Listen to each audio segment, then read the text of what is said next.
opportunity na ibinigay niya sa amin.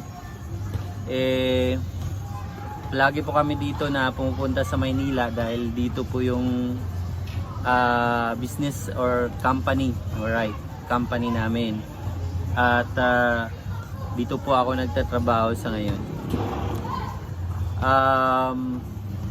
Pag-usapan nga pala natin ano po yung mga magandang pagkakitaan ngayong 2024. Alright. Magandang topic to Actually marami po tayo. I-share ko lang po yung kunti naman. Yung mga ideas. Comment nga pala kayo dito kung ano nga ba yung goal nyo para sa taong 2024. Share nyo po dito sa akin. Comment naman po kung sino po sa inyo yung